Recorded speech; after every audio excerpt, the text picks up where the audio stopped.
नमस्कार मैत्रिणींनो, संक्रांत जवळ आलेली आहे आणि तीळ पापडी तिळाची चिक्की तर होणारच. काही जण लाडूसुद्धा बनवतात, तर मी आज तिळाची चिक्की बनवली आहे. काही जण त्याला तीळ पापडीसुद्धा बोलतात.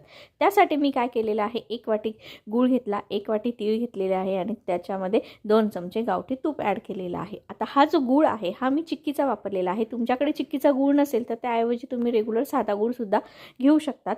आणि तुम्ही बघू शकता व्यवस्थित गूळ आपल्याला मेल्ट करून घ्यायचा आहे आणि त्याच्यामध्ये मी 1 चमचा तूप ॲड केलेला आहे. गूळ चांगला मेल्ट झाल्यानंतर तुम्ही पाण्यामध्ये टाकून चेक करून घेतला. ज्यावेळेस आपल्याला चिकट आणि कडक थोडंसं होतं गूळ पाण्यात टाकल्यानंतर, तेव्हा आपण समजायचा की आपला गूळ हा रेडी झालेला आहे. त्यामध्ये लगेच आपल्याला तीळ टाकून घ्यायचे आहे. तीळ पण चांगले व्यवस्थित मिक्स करून घ्यायचे. त्यानंतर पोळपाटाला तुम्ही तूप लावून घ्यायचं आहे. खाली तूप तेल काहीही तुम्ही लावून घेऊ शकतात आणि अशा प्रकारे ते पसरून घ्यायचं आहे. थोडंसं कोमट झाल्यानंतर त्याला लाटण्याच्या साहाय्याने मी लाटून घेतलेलं आहे. लाटण्याला सुद्धा मी तूप लावलेलं आहे आणि व्यवस्थित त्याला लाटून घेतलं. त्यानंतर चाकूने त्याच्यावरती व्यवस्थित चौकोन करून घेतले, तुम्ही बघू शकतात. आणि मग नंतर गार झाल्यानंतर सगळी मी पापडी काढून घेतलेली आहे. आता तुम्ही बघू शकता किती छान झाली आहे. व्हिडिओ आवडला असेल तर लाईक शेअर करा.